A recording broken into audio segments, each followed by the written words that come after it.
All right. Hey, everybody. Good afternoon. Welcome back again. Thank you guys for being here. Just getting us started. We have a few minutes till it's class time, but welcome back to the live stream, all you guys. This is Intro to Philosophy, Cal State Fullerton, Wednesday, April the 8th. Today, we are going to try our best to finish up our last leftover notes from epistemology and all of that, and then we're going to start to transition into our new topic, which has to do with time and the metaphysics of time. So that's the goal today. Welcome everyone that's showing up. Hope you guys are doing really well and having a great week so far. So we basically got our plan set out. We're going to wrap up Descartes and then move on into another subject. And that'll take our time for a couple of meetings as we start looking at the work of Einstein, Ted Sider, and perhaps David Lewis. So we'll make sure to cover all that in some great detail. But that is our goal. At least hopefully we can get over through the work of the Einstein today, and we'll just see. If I have to make any adjustments later to anything in the schedule, I'll let you guys know. Hey, Andy, how's it going? Welcome one and all. If you guys are comfortable, ready to view, and just hanging out wherever you're at, probably back at your homes or wherever you're staying right now. Okay.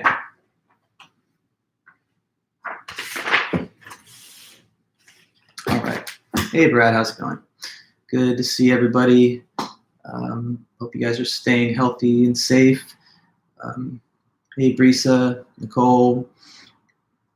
Happy to see everybody. So yeah, just another minute or whatever, another little bit of time, and we will jump right in. Hey, Sean, good to see you there. Great. Yeah, there was a lot of rain yesterday. Today, the sun's come back out, so that's always nice. If I get a chance, maybe I'll, I don't know, take a walk around the block or something. Trying to get out of the house a little bit.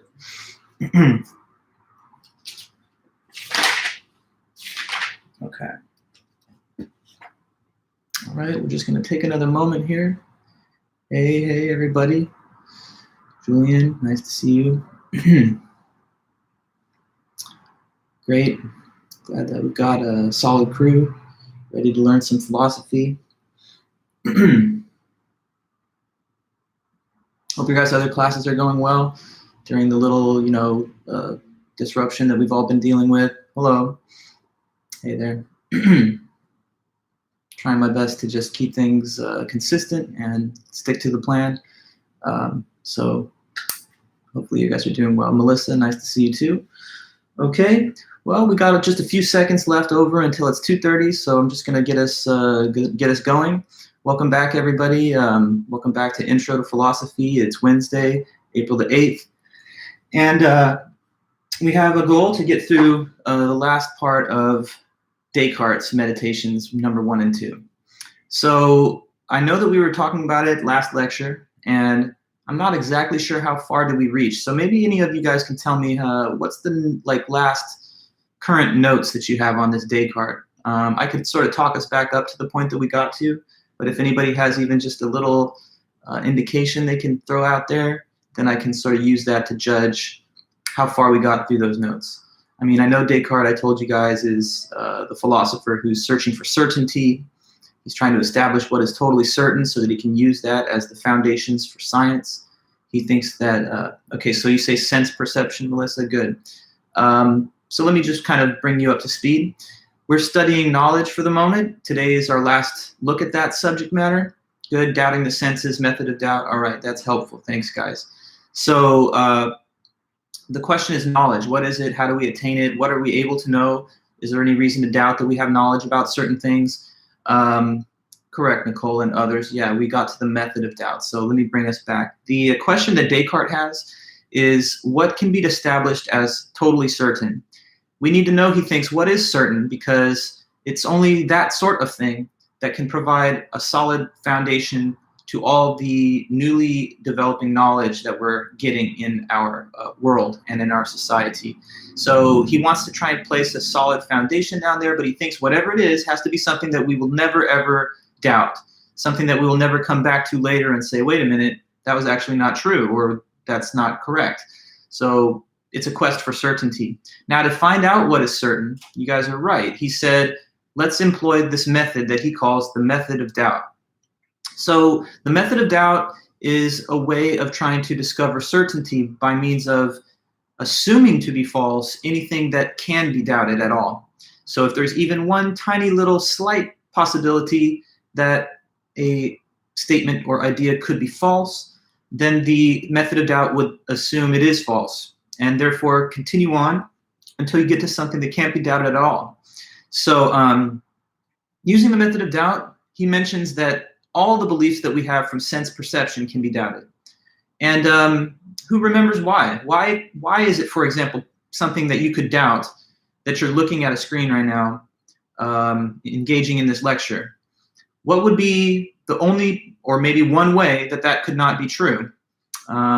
Like, take a look around you wherever you're at in your home. If you were dreaming, that's right. So if you're dreaming, then you have experiences during the dream that you take to be authentic and real. But if it's a dream or a hallucination, or if it is a moment of silence for the crew members of the Yamato, which was sunk today in 1945. Okay, I could respect that. But back to what I was saying. If you have dreams, the dreams appear as though realistic. And if you're having a dream now, then you would also think, for example, that what's going on at this moment is a real experience, but it could just be some type of dream state or illusion. Did I write for you guys on the board the little argument involving that? For example, to know anything from sense perception, I must know that I'm not dreaming. Did we write this down as a formal argument with two premises? Yes. Okay, good. Thanks for confirming.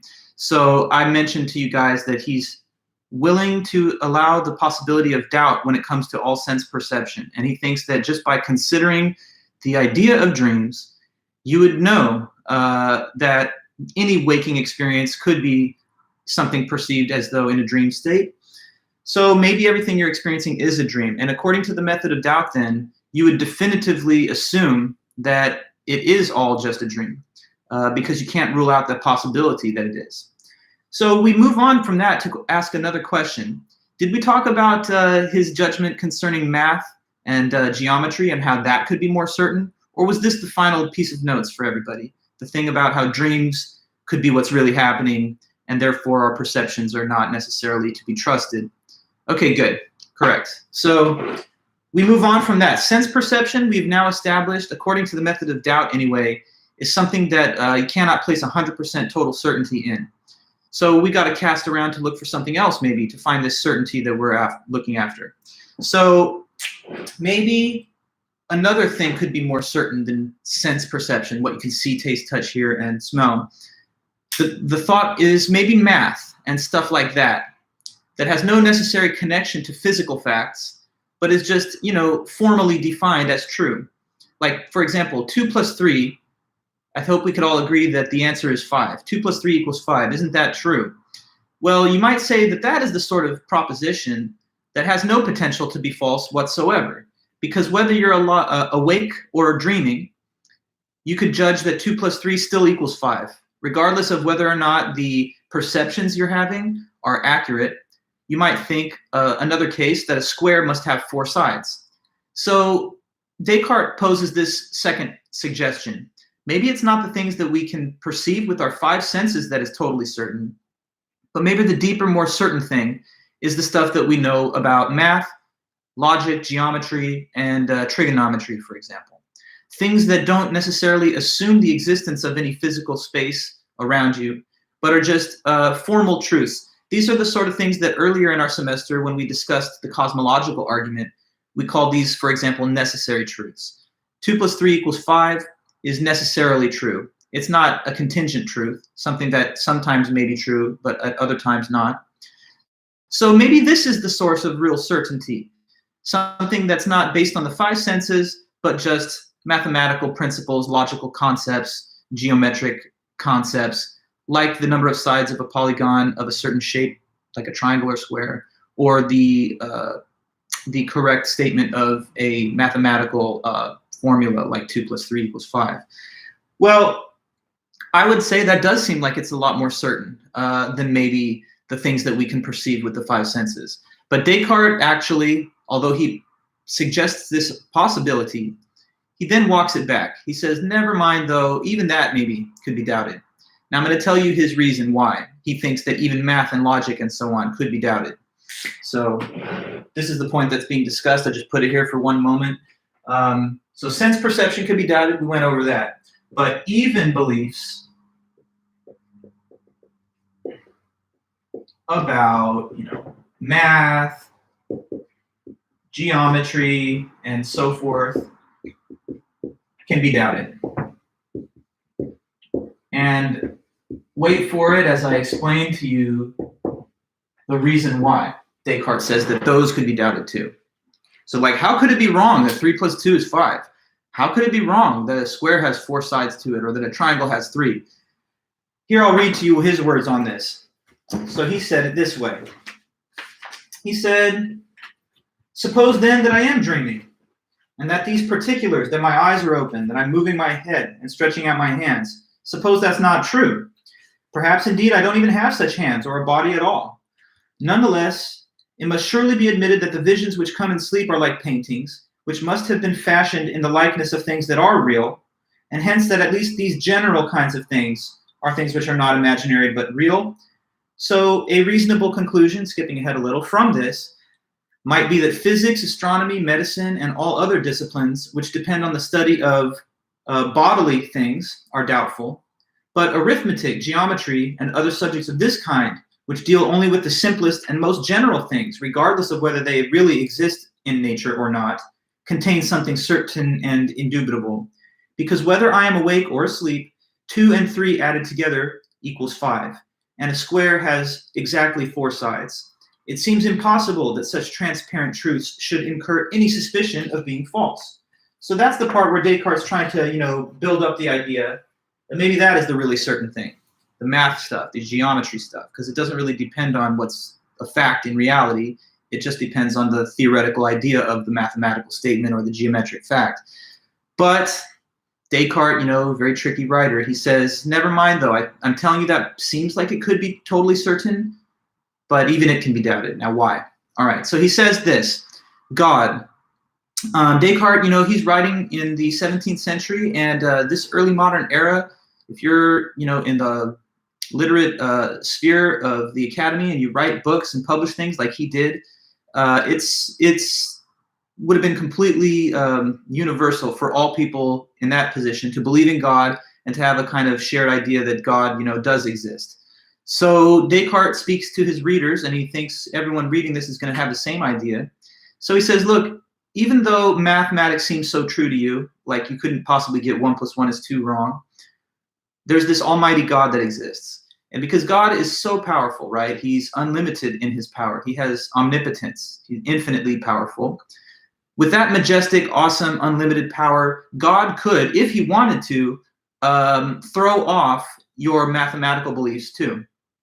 So it could be a situation where, you add 2 to 3 and you come to the amount 5 and you say to yourself, well, that's absolutely 100% totally certain. No way could that be wrong. But, maybe it's God up there who's causing you to feel so certain about those statements, but in reality, it's not true, or somehow you're getting it wrong. Now, understand the possible suggestion. The idea was, could math and geometry be totally certain? And he says, no, I'm not actually, because there's this almighty God who has the power to do anything. And it's within his power then, if he wanted to manipulate your beliefs about math and so on, such that you think they're absolutely certain, but they're really wrong. Now, he says that's within the power of God, because he's got unlimited power. But having said this is something about the way Descartes writes. Let me just make a quick side note. Descartes a lot of times likes to kind of play devil's advocate against his own ideas. Sometimes when he's writing, then he launches into a little digression where he points a criticism towards his own thoughts. And so you can sometimes see him going back and forth on his own ideas in the course of his writing. He'll say, maybe math is totally certain, but then he backs up and he's like, but wait, never mind, God is so powerful he could make that wrong. Now he has another sort of counterpoint. he says, okay, well, God, I just told you, he's got all the power. So he could definitely make your mathematical beliefs come out wrong, even though they feel totally real and certain. But he says, although he could do this, God could do it because he's got infinite power. He could do it, but he says, never mind, though, he wouldn't do it, even though he could. Now, let me see if you guys can make a judgment on that. Why do you think Descartes says that although God could mess up your beliefs on math and geometry and so forth, even though he could do that, he would never do it. He would never actually choose to do it. He would hold back on doing that, even though he has the power. Why do you think somebody like Descartes or anyone would claim that God has power to, warp and distort your beliefs on math, but he wouldn't choose to? Good, Kai. Okay, so you're saying it's because he's supposed to be all good. And that is right. God is thought of not just as a being that is unlimited with power, omnipotent, but also omnibenevolent, as we've discussed, I believe, previously. So God being perfectly good, that's inconsistent with creating us just so that we get things fundamentally wrong.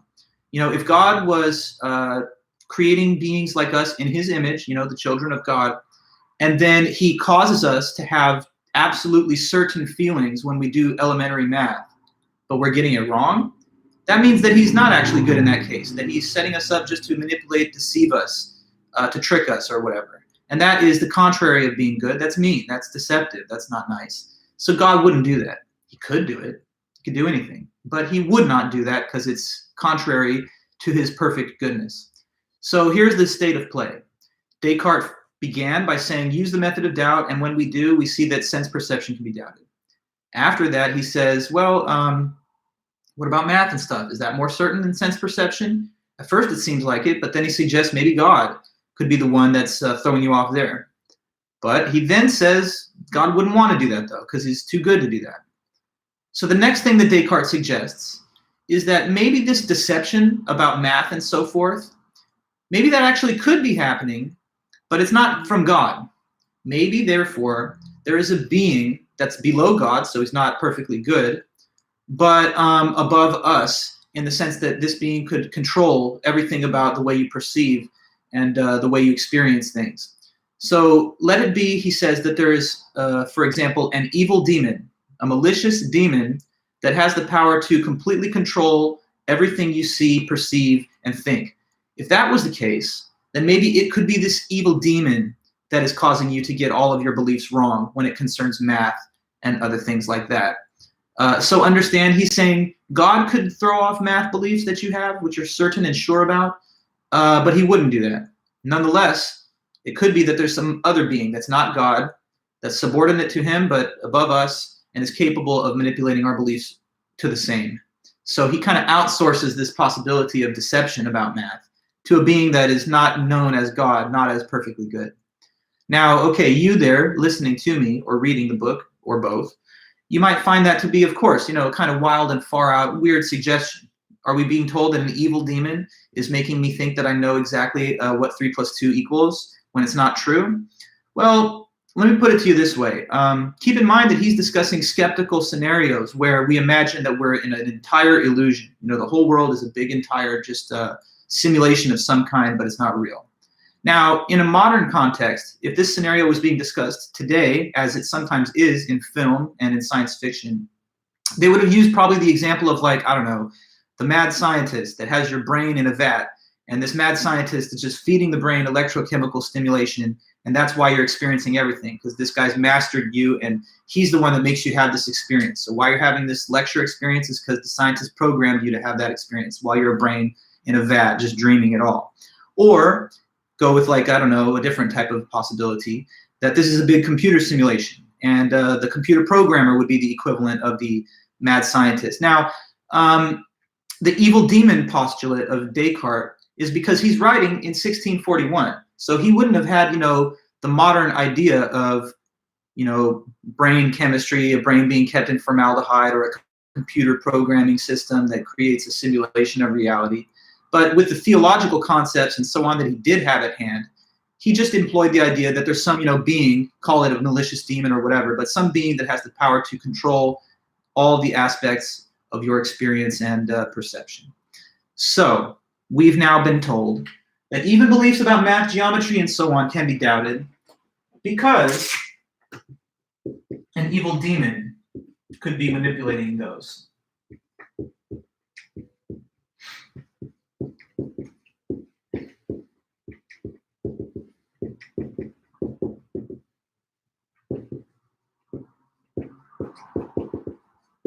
Okay, so let me bring that back to the text for a moment now that I've discussed it, try to break it down for you. That'll, I hope, make this seem clearer when I read it. So Descartes said it like this. He says, yet firmly rooted in my mind is the long-standing belief that there is an omnipotent God who made me the kind of creature that I am. How do I know that he has not brought it about, that there is no earth, no sky, no extended thing, shape, size, place, while at the same time ensuring that all these things appear to me to exist just as they do now? Moreover, since I sometimes consider that others go wrong in cases where they think they have the most perfect knowledge, may I not similarly go wrong every time I add 2 and 3, or count the sides of a square, or in some even simpler matter, if that is imaginable?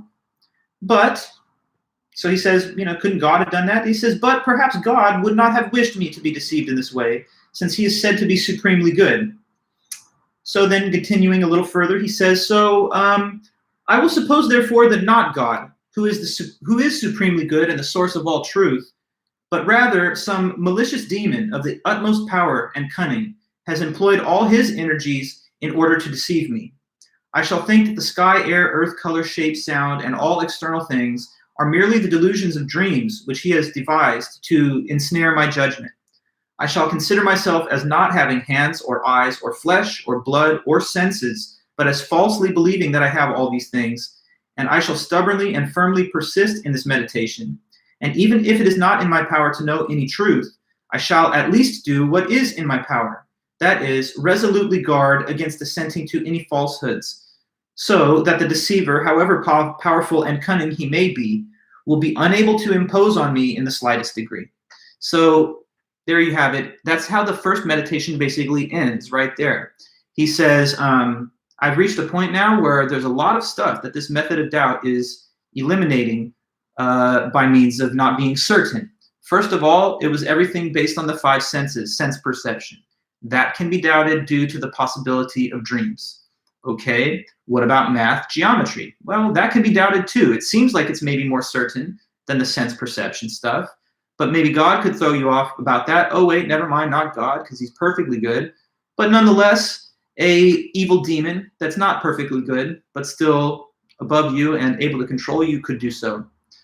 So that's how the first meditation ends, the first chapter of this book.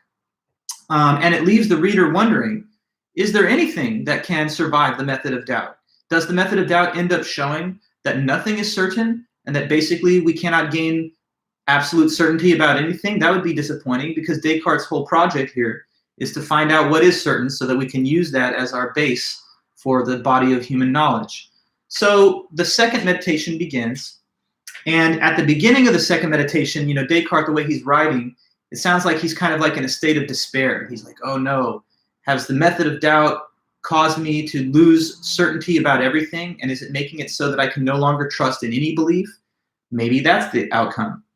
But right there, sort of from ground zero, from the rock bottom type position, he starts to very slowly build back up to our everyday knowledge. So the second meditation begins that second step, where he does start to rehabilitate our everyday notion of what we can know, but kind of from a ground zero position where we've eliminated most all of it.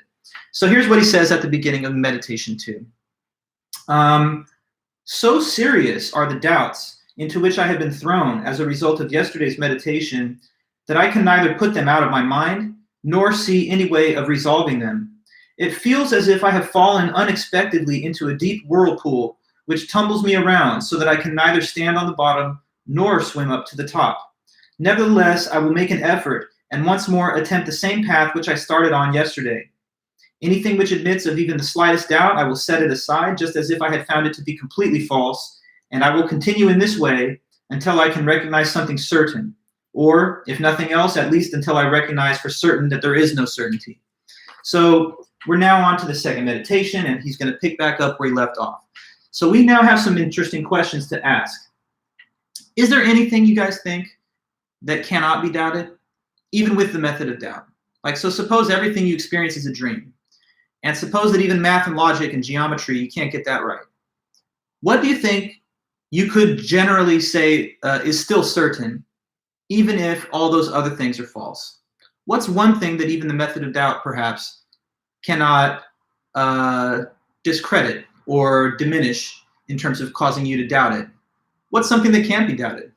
You being alive. Okay, Anthony, I like that suggestion, and you're basically on to the right point.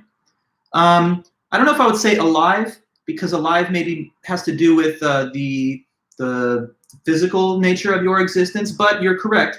The notion that you exist, can you doubt that you exist? Is there any way to doubt you, the individual watching this? Is there any way for you yourself to doubt that you exist? From the first person perspective, is that possible?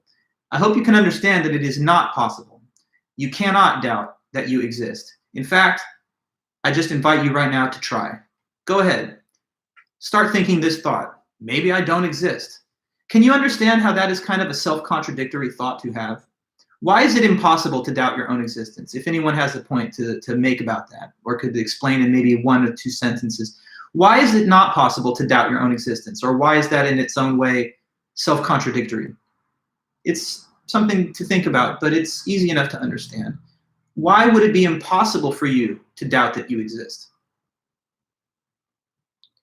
Because it is first person in a way. That's correct, Sarush. So when you're doubting whether you exist or not, that just proves that you exist. Because in order for you to doubt, there has to be a being having those doubts. So the very fact that you're thinking of anything, thinking of whether you exist or not, proves the existence of the thinker. Okay, so like if everything you're experiencing now was a dream, just imagine that, still, because you're having the dream, the dreamer has to exist in some way or another. So one thing then has survived this really hardcore method of doubt. And what is it? It's the certain knowledge that you have that you exist.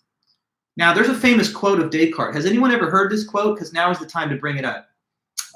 Some people that have never studied philosophy have just kind of caught this somewhere in the pop culture. Somehow it's out there. This little sentence of Descartes that's like a famous part of his writing. Anyone know this famous phrase? Something about I'm thinking. Let's see. I wonder if it's out there. Usually I think a couple students have heard this statement, so I'm just seeing where you're at if you have. Famous philosophical quotable quote of Descartes having to do with this knowledge that you exist. Maybe you're Googling it, I have no idea. But no, you don't know it? Come on, let me see what you know. Is it really a mystery? Let me see. I want an attempt, at least if you don't know it, then I guess I'll find out. But I have to believe that someone in this class has heard this quote. From Descartes, can I give you a hint? Does that help? I think blank. What's the next part? No takers, we gotta have somebody out there. Let me see your impressive response. That's all right, Julian, no worries about that. I know not everybody knows it, and it's something that I'm gonna teach you, but a lot of times I like to build a bridge to things that maybe you have heard before. Therefore I am, good. All right, Alan, Daniel, did you guys have to look that up, or was it in your memory bank somewhere? Maybe. You can be honest. If you did have to look it up, that's not a problem, but I'm just curious to know, is this something that is notable enough that it's been heard by you before, that you've ever heard the sentence? I think therefore I am is the sentence, so that's correct. Memory bank, good, okay, good, so it's in there, that's right. Let me then just focus on this statement for a moment, because it's exactly what we are talking about. The Meditations is an attempt, okay, cool, nice to know that it's also taught in some other disciplines there, Daniel, cool. Well, look, we've been asking this question, what is certain? That's the method of doubt, that's the Meditations project, try to find what's certain. First of all, sense perception isn't certain because it could be based on a dream. Math and logic and geometry can't be certain because maybe there's an external source of deception, like a demon of some kind. But then the thought is, well, you know you exist at least. And as we've talked about just now, that's something that cannot be doubted because the very fact that you're even having thoughts establishes that you are something that is thinking that exists. So thus we can say for sure, I think, therefore I am. That's a famous quote from Descartes. Okay, there's the kitty. So I'll write it up here and move kitty out the way when I have to. So,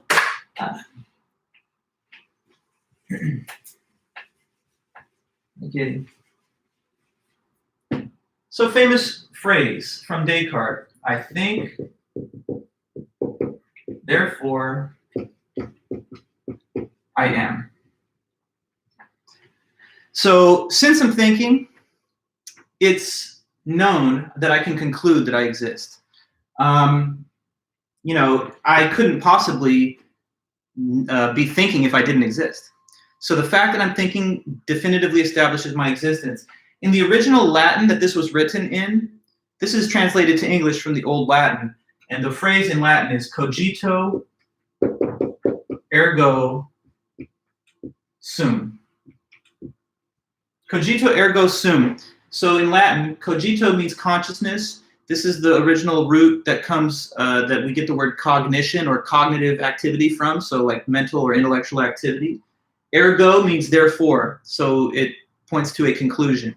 So thinking and consciousness, therefore, establishes that I exist. Sum means reality or to exist. So consciousness implies existence. So there we have it. That's something that even the method of doubt cannot touch. What is it again? It's knowledge that you have that you exist. Now, that's something at last that can't be doubted. It's necessarily true. So here's what he says. He says, apart from everything I've just listed, how do I know that there is not something else which doesn't allow for any doubt? Is there not a God who puts into me the thoughts that I'm now having? In that case, am I not at least something? But I have just said that I have no senses and no body. What follows from this? Does it follow that I cannot exist without them? No. If I convinced myself of something, then I certainly existed. But there is a deceiver of supreme power and cunning who's deliberately and constantly deceiving me. In that case, too, I exist. If he is deceiving me, and let him deceive me as much as he can, he will never bring it about that I am nothing, so long as I am thinking. So after considering everything very carefully, I must now conclude that this proposition, I exist, is necessarily true whenever it is put forward by me or conceived of in my mind. So there's something that's certain, something that can't be doubted, that the self exists. Now, next question. What is this I that is known to exist? I'm talking about I like meaning the self, not like the I like the eyeball, EYE, but the single letter I referring to the first person. What is this individual I that is known to exist? Is it known to be a body? Question for you. That's just a yes or no. According to the method of doubt, you know you exist, but is it a body that is known to exist? Is it a physical body that you know exists when we say you know you exist? Or is that not true? Do you know you have a body or not? We've established you know you exist, but do you know that you have a body? Or is that not certain?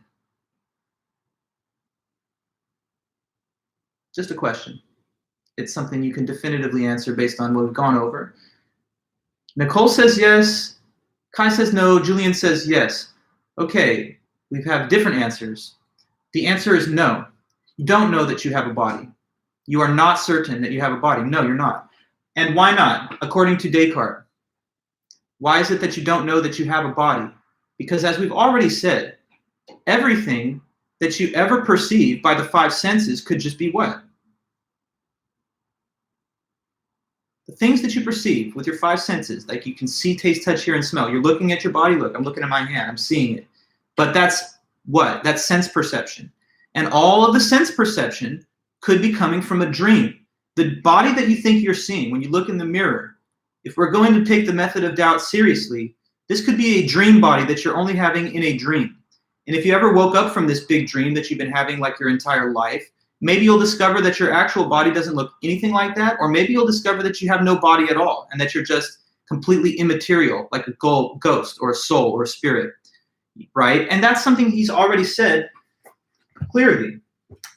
It says here, suppose that I'm dreaming. Perhaps indeed I do not have hands or a body. It must be admitted that the visions I have of them may come from something real, By similar reasoning, though, these general kinds of things could be imaginary: eyes, head, hands, and so on. And he says that also in second meditation.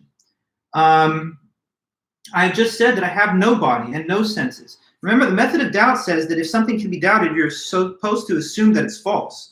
So since your sense perceptions can be doubted due to the possibility of dreams, you're supposed to assume that everything they report to you is false. So right now, we've got our meditation's little thinking cap on. And while we're doing this method of doubt, no, you don't have a body because maybe it's a dream. So backing up a bit, we did say that you knew you existed. So if you don't know that you have a body, what is it that is known to exist concerning you, if not the body? Then what is it that you know for sure exists about yourself?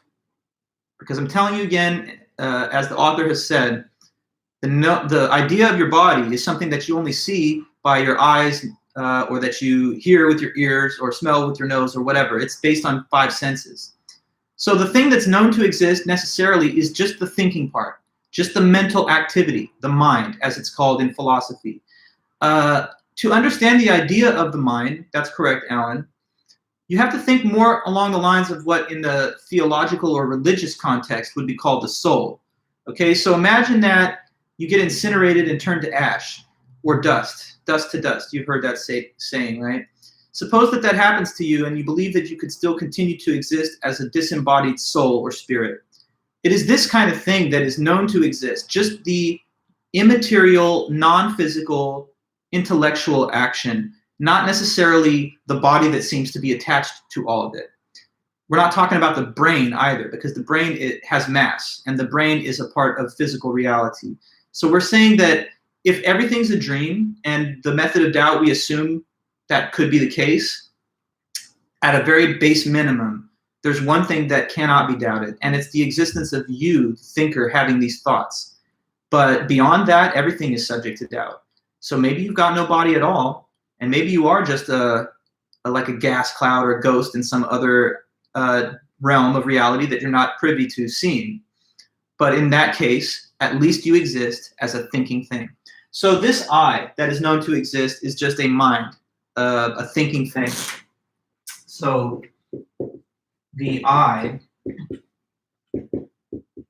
that is certain to exist is at least a non-physical mind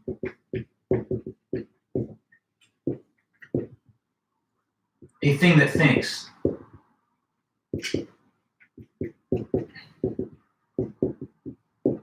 The existence of the body remains doubtful or subject to doubt.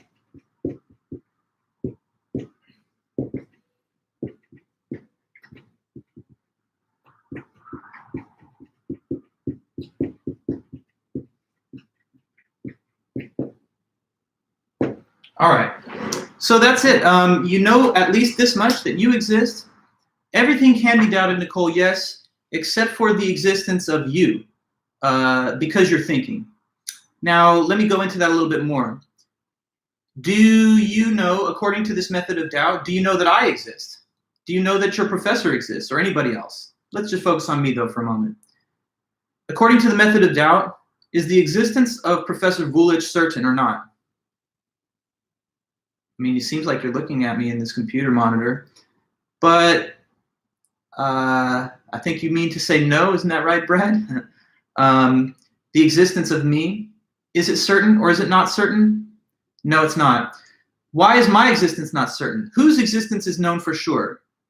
Just the existence of which person?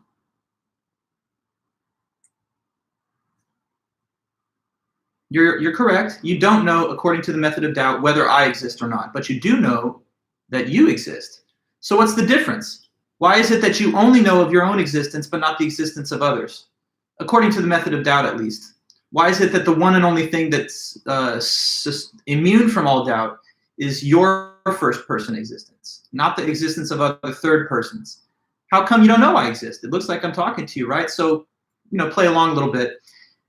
According to the method of doubt, how could it be that I don't exist? I could just be what? I think you understand based on the way you're responding here. So you know you exist, you don't know I exist. What's the difference? How come you know about you but not me existing? Yeah, because I'm something you perceive with your sense perception, but you know of your existence from your own thinking. So your thoughts are experienced by you, the first person. But whose thoughts do you have first person access to? Only your own. You cannot, for example, verify that other minds exist by being them and having their thoughts. You only have the experiences and thoughts of one person, you. So since that's the only consciousness that you know to definitively exist, it could be possible that all the other minds are non-existent things and figments of your imagination. Take, for example, the last time you've had a dream or whatever. If you ever have dreams with other people in the dreams, like that's common, well, those other people in the dreams, that's not a real person. That's a figment of your imagination. So if what you're dealing with right now is a big simulation or dream state, then maybe you're the only existing being, and me and everybody else are just elements of the illusion that you're experiencing. So anyway, that's something that is now claimed by Descartes as a certainty, the existence of the one first person that you are. Having said that, he knows that a lot of people might find it odd that we claim to have more certain knowledge of the existence of you as a mental thing, as a thinking substance, instead of a physical body. A lot of people find that odd because, you know, common sense would indicate that doesn't my sense perception give me a lot more certainty? Like I'm tapping on this table right here. Yes, good, Nicole, thank you. I'm tapping on this table right here, and it seems like that's a physical experience, and I can't doubt that the table is real. But Descartes says that even when it comes to physical objects, bodies, they are understood at a deeper level, not through the five senses, but through the activity of the mind contemplating them mentally.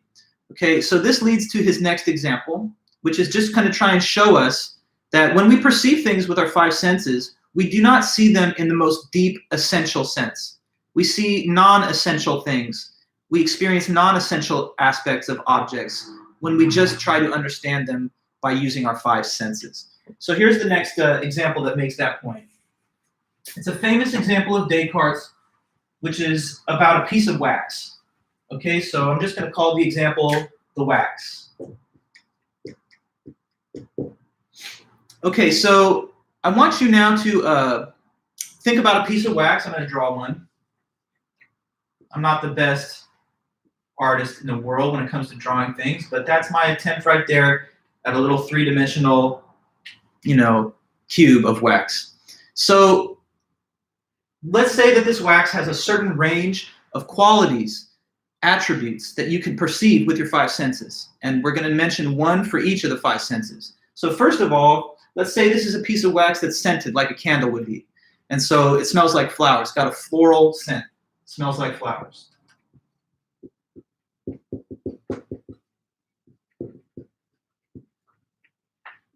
Okay, next up, let's talk about the visual quality of it. So one perception sense is smell. Another is vision, sight. So let's say if you look at it, it's looking blue. It's like a blue tinted piece of wax. Looks blue in color. Okay, next up, about this wax. Let's talk about how, so smell, vision, taste. Okay, so this is like an example from back in the 1600s. A lot of times people would use beeswax at that time. So it's wax made from bees, honey. And that actually would retain a little bit of the edible taste of honey. So that's the gustatory, as they say, or the taste sensation of it. Tastes like honey.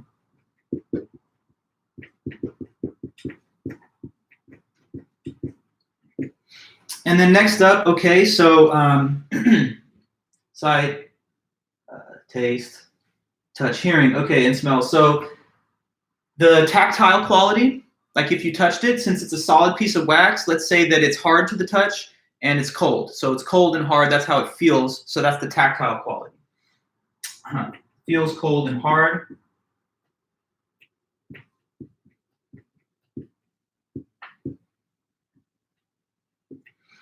Okay, and then the last is sound. So he talks about how, since it's a solid piece of wax, if you were to like strike it with your knuckle or something, it would make like that knocking kind of rapping sound. So it makes a sound when it is struck.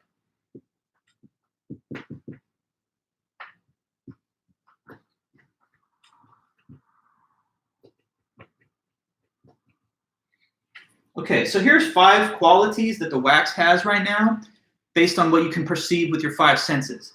How it smells, looks, tastes, feels by the touch, and even sounds. Now he says, imagine this. This is at one time. I'm writing the letter T, lowercase t, with subscript 1, time T1. So imagine that at one initial time, that's how the wax looks, okay? But then at a later time, the wax has changed. That's time 2. T subscript 2. Now, at this second later time, let's suppose that the wax has changed because in between time 1 and 2, it was exposed to a high heat, like a flame. So here's the flame. Wax was put before the flame, so it changed the wax. And at time T2, we see what it's like after the heat exposure to the heat. So instead of being this solid cube of wax in the cube shape, it's become molted down into sort of like at the second time, time 2. Now, because of the exposure to this heat, it's changed a lot. It used to smell like flowers, but it's been burned so hot that it's lost that floral scent, and now it just kind of smells like charred, charred up wax. It used to be blue in its visual aspect, but because of the exposure to this high flame, it's turned to like a brackish brown color.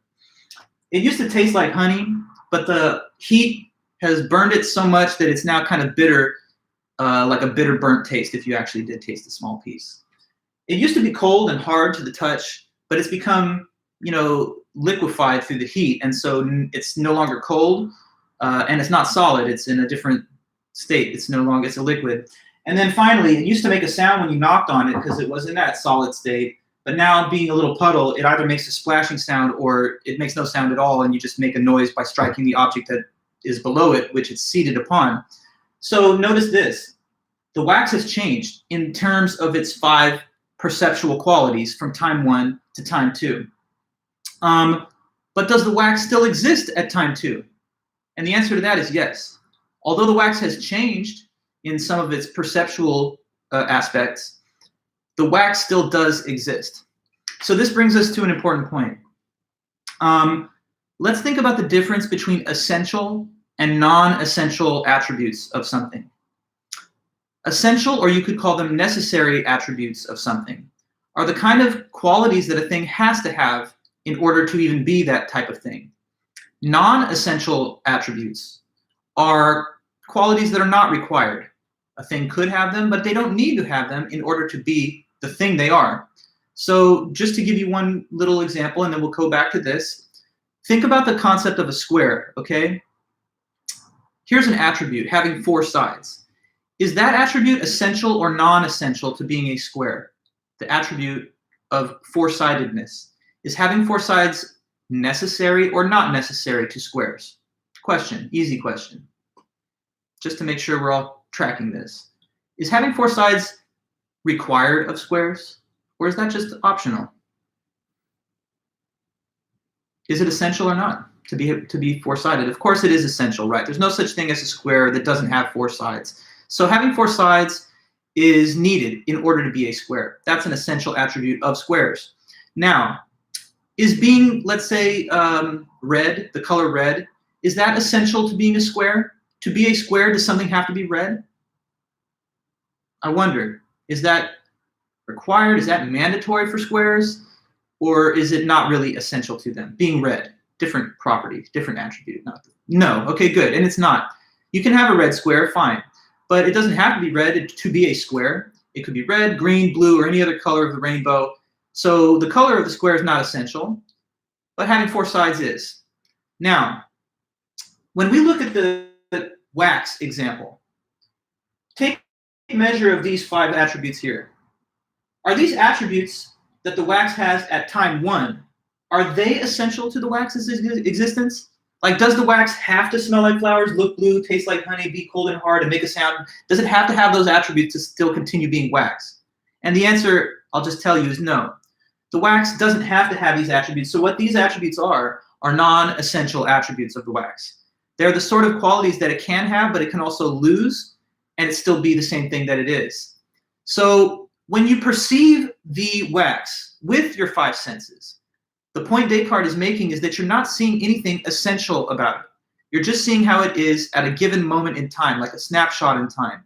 But those perceptible qualities can change. And that's why they're not actually the deepest rooted aspects of it that you would understand if you wanted to know the essence of the wax.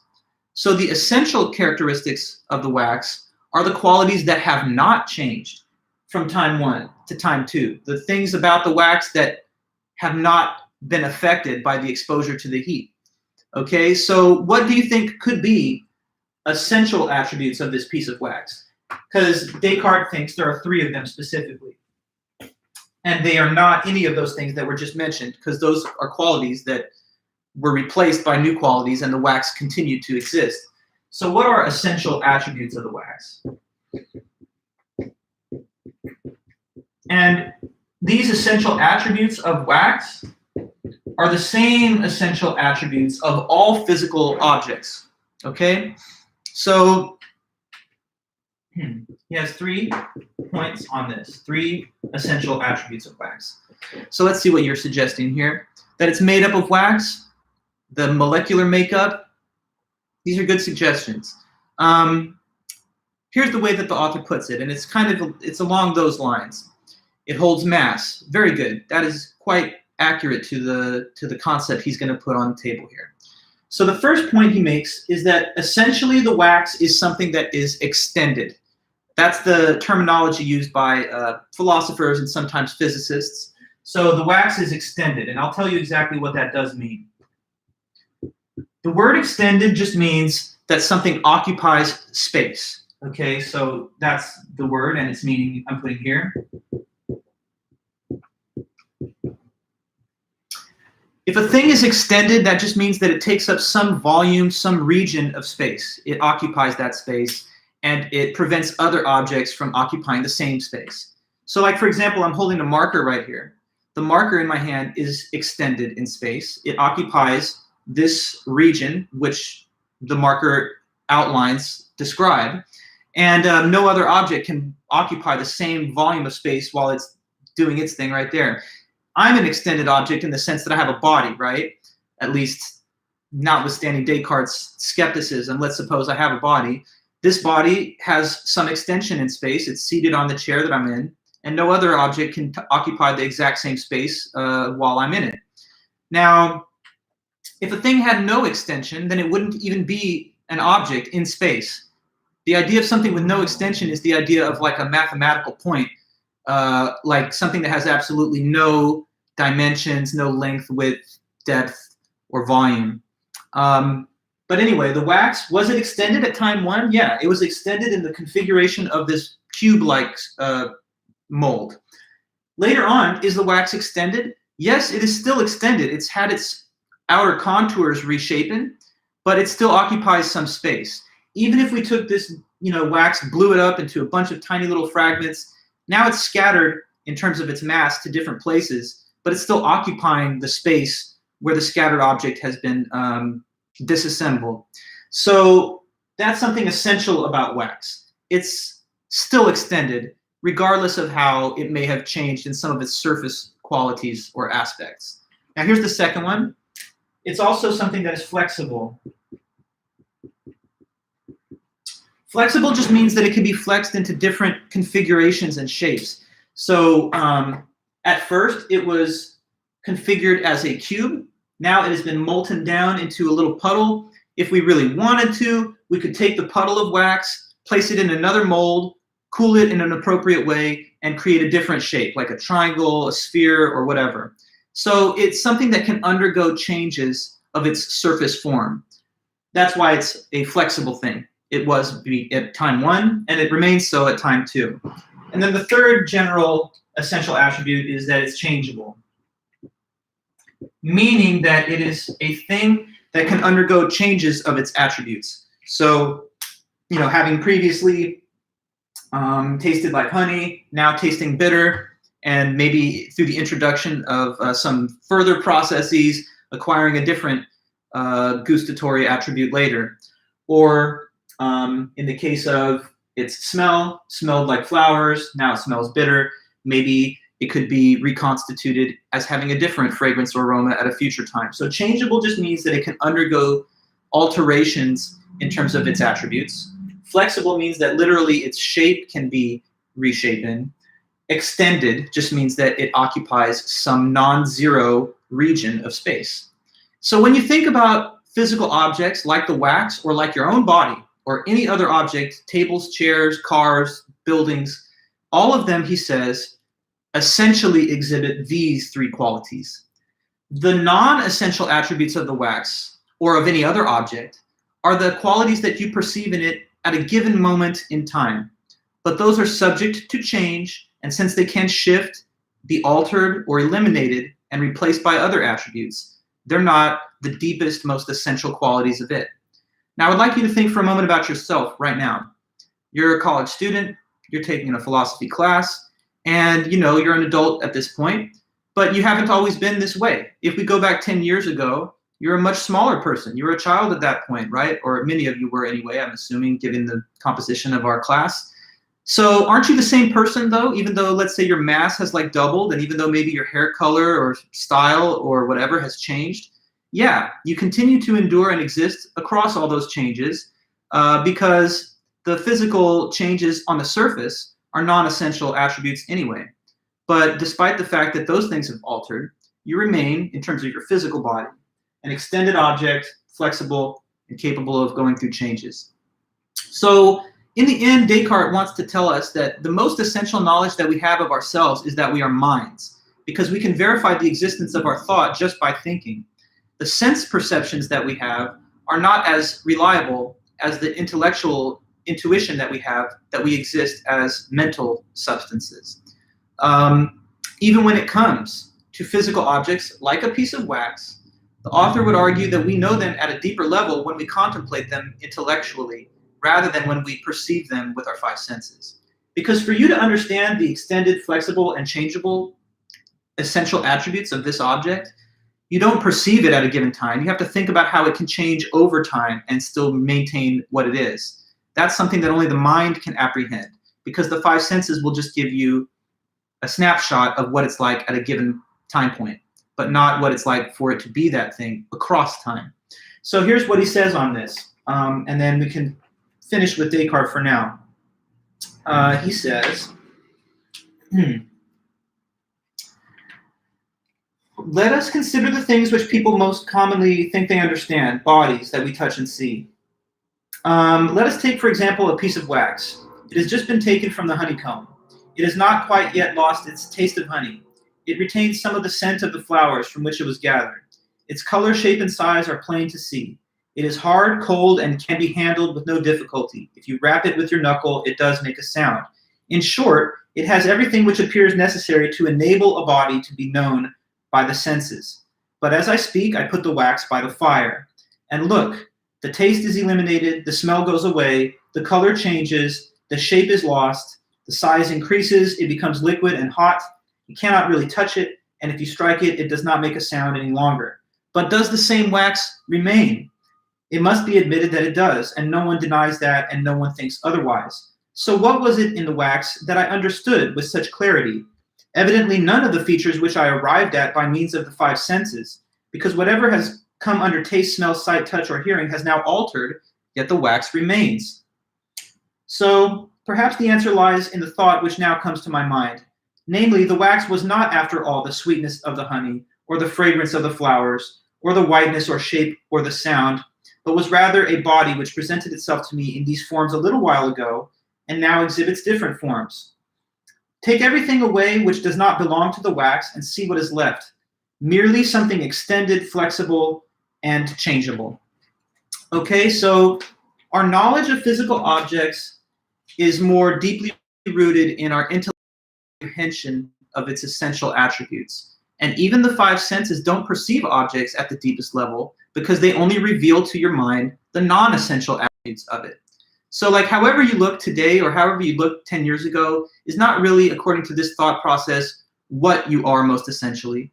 You are the object that endures through all the changes. The changes themselves, though, don't essentially refer to the thing that's undergoing them.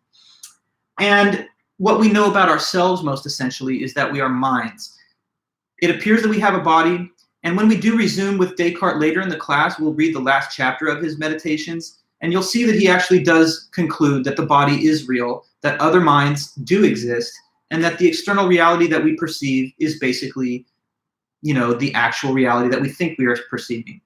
But he says we have more certain knowledge of ourselves as minds, because the knowledge that your mind exists can't be doubted, but the knowledge that your body exists can be doubted.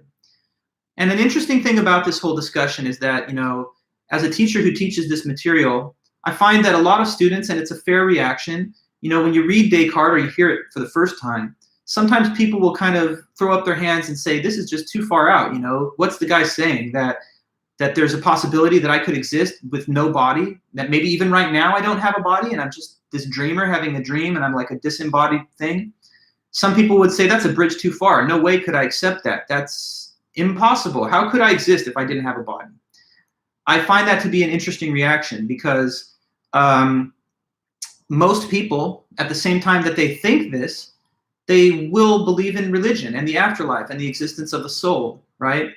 If you believe that your soul could endure after the destruction of your body, then you already agree with something that Descartes is arguing here, that there is a theoretical possibility for the mind to exist with no body attached. If that is something that you really think is not possible, then you would have to reconsider your own views about the afterlife if you happen to hold them. Because if it's impossible to exist with no body, then it's impossible for there to be a soul that's disembodied either. Now, the body won't always exist. It's ashes to ashes and dust to dust. So in a way, you should probably hope that Descartes' ideas are not so silly and far off, because if what he's saying is truly impossible to your intuition, then that means that simultaneously you're disconfirming the possibility that you could ever have consciousness without the physical body to support it. And most of us, I think, do believe that there's some possibility for there to be an afterlife, which holds open the idea that consciousness can survive without the existence of any body at all. Not just talking about a brain, but nothing, like if, you're cremated or whatever. So that's the end of our Descartes meeting, and we're going to try and start talking about the next piece. I'm going to get us at least started briefly on this, and then we will pick it up next class on Monday and resume from there. I'm probably going to have to make something a little changed at some future time in the semester, and I'll announce over Titanium what it will be, because due to the fact that we had one meeting that had to be canceled for the fact of the suspension of class when we went to online meetings, something will have to get cut eventually, but I'm not going to decide right now. Anyway, the next thing that we will read is Einstein, and that's in the order of the syllabus. So moving on then, I guess, from Mr. Descartes.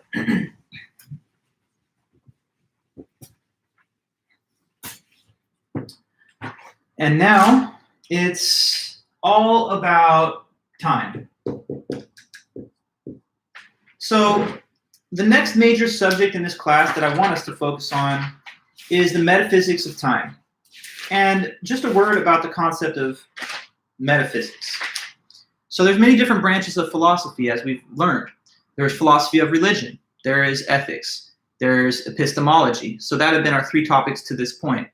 Now we're going to look at the world of metaphysics.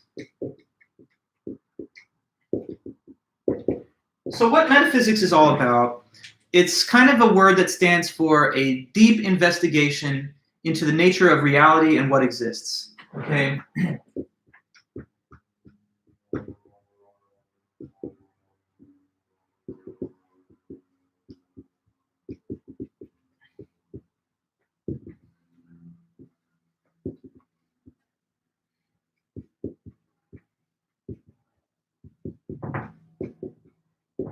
So in metaphysics, it would mean, literally the meaning is to go beyond the physical or physics. This is a term that goes back to the ancient Greeks, first coined by the ancient Greek philosopher Aristotle. But in the everyday understanding today, we just think of it as a really deep focused exploration of what exists and what is the nature of the things that exist. So in metaphysics, there's all kinds of questions that can be asked. Like you could ask, do we have free will? Does free will exist? If it does, how is it possible, or are we just determined? We can ask, how do I persist over time? Like I just mentioned earlier in today's lecture that, you're the same human being as your 10-year-old version, but you guys don't even have the same body parts. Maybe some of you ever heard this. It's true that every, I think, 7 years or so, every single cell in your body has been replaced. So you sitting there right now don't have even one cell in your body that's the same as the cells that you had when you were 10 years old, but yet you still exist. So how is it possible for a thing to exist when it's replaced all its parts? That's another question, how things endure over time.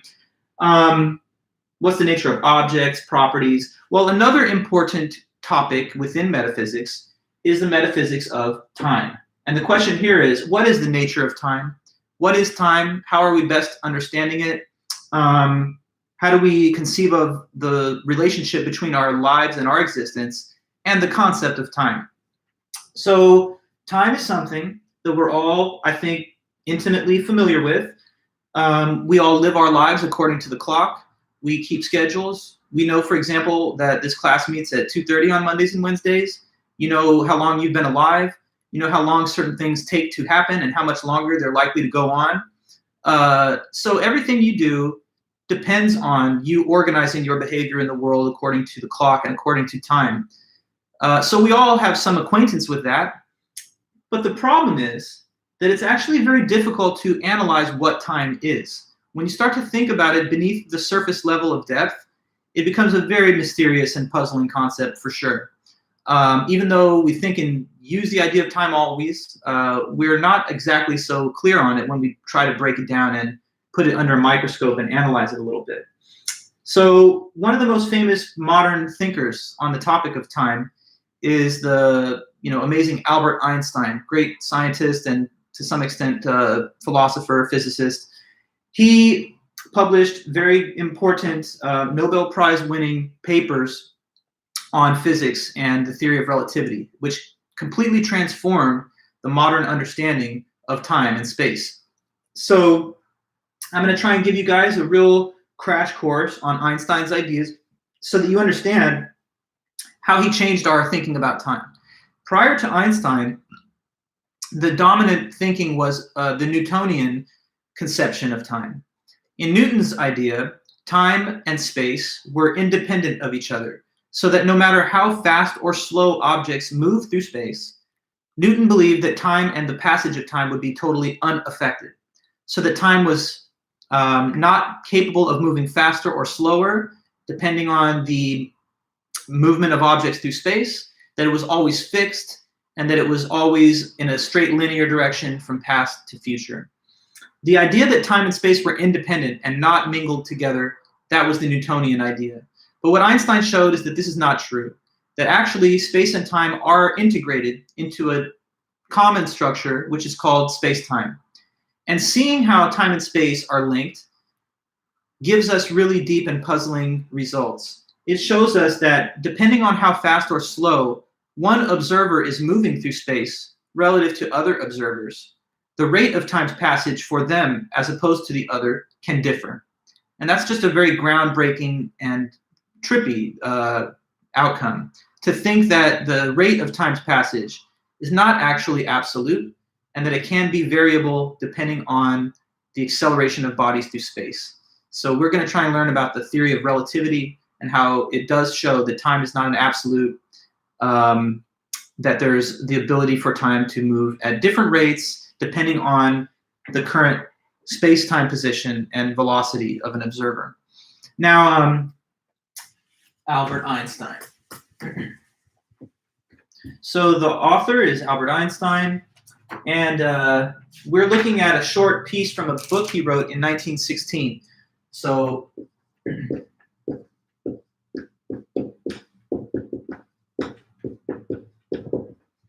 first of all, Albert Einstein lived from 1879 to 1955. And, we've all heard his name, I'm sure. This is probably one of the most iconic intellectual figures in all of Western history. He's almost, I would say, the cultural stereotype of like the genius scientist person with the big, crazy hair and mustache. old professorial tweed coats and stuff. But anyway, yes, Albert Einstein. A lot of people have heard his name, but not a lot of people outside of the world of physics understand some of the details of what he actually developed in his thought and what he proved, really, to a high degree of certainty with his scientific publications. So this is from his book, Relativity, which came out in 1916. The textbook editor just took a small chunk out of that, like in many of our other writings in this semester, and renamed it Time and the Relativity of Simultaneity. So I'm going to put the title here that's listed in our book, Time and the Relativity of Simultaneity. So that is the title given by the text editor. But just so you do understand, this is derived from the book by Einstein from 1916, which was just simply titled Relativity.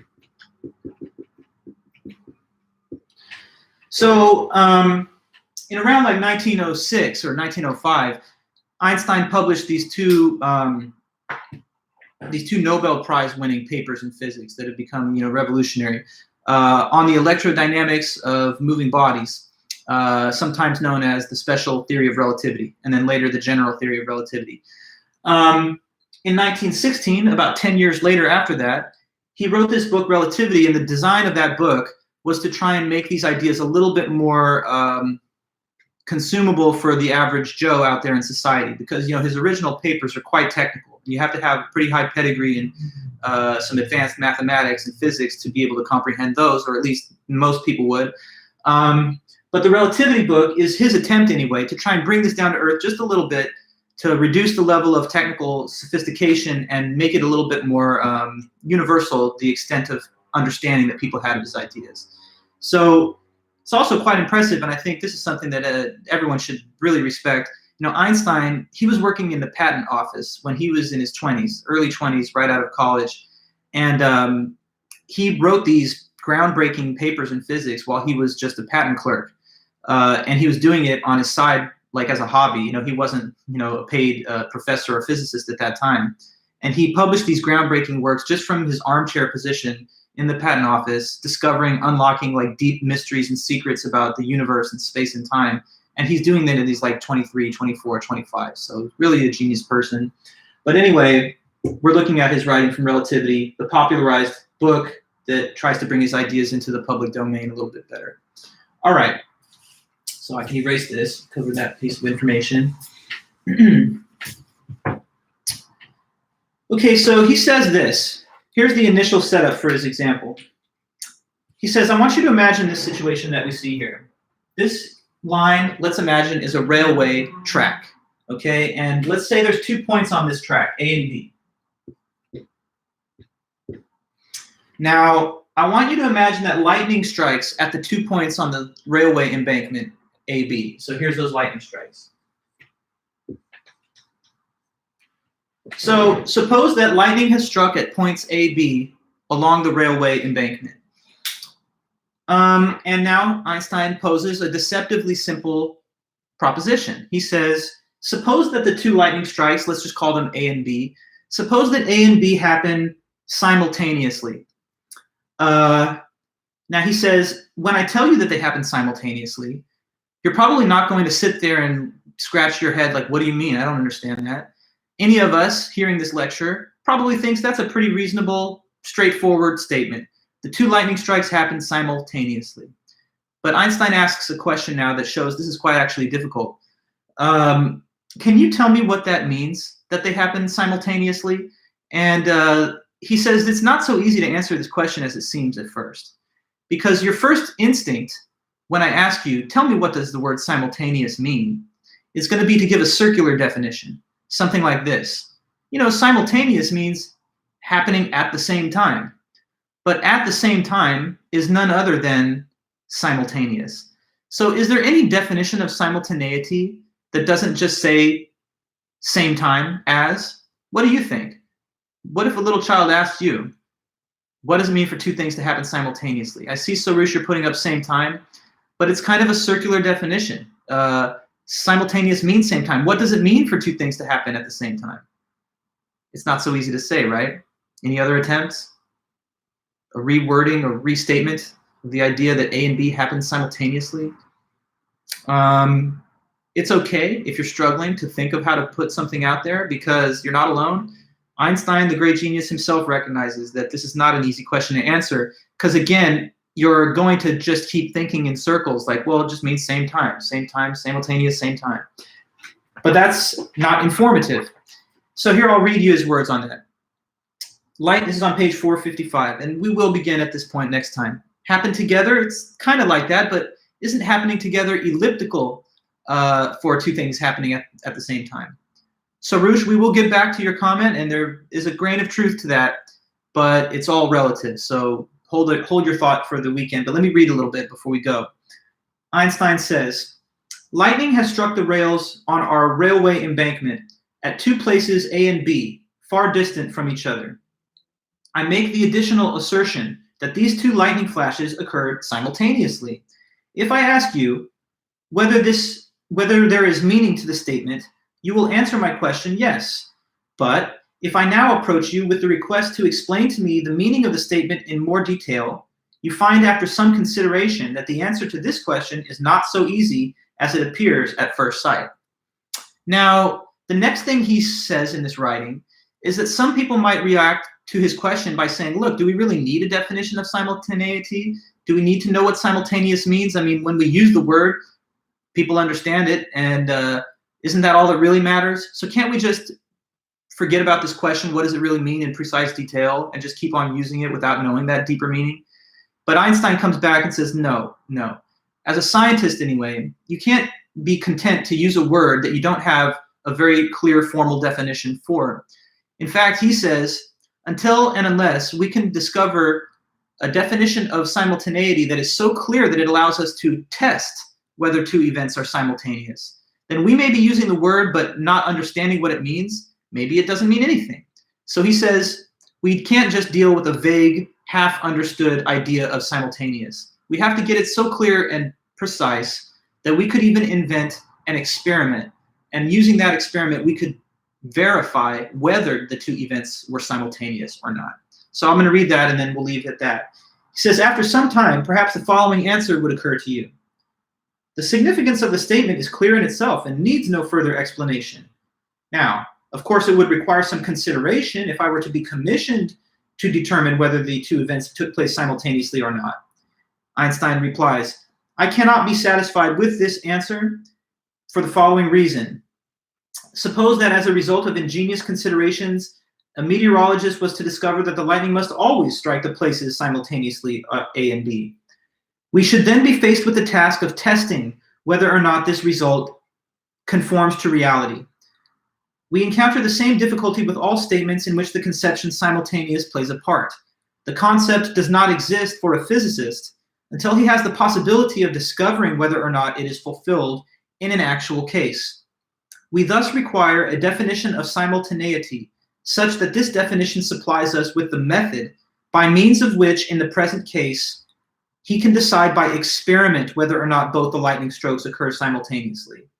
As long as this requirement is not satisfied, as long as I don't know what test could be used to discover whether they're simultaneous, I am allowing myself to be deceived as a physicist, and of course, if I'm not a physicist, the same applies, when I imagine that there is a clear meaning to the statement of simultaneity. And then he says, I will ask the reader not to proceed any further until you're fully convinced on this point. So what he's saying is, we can't have a wishy-washy, vague idea of simultaneous. We may think we know what it means just from everyday life, but we have to be a little more detailed here.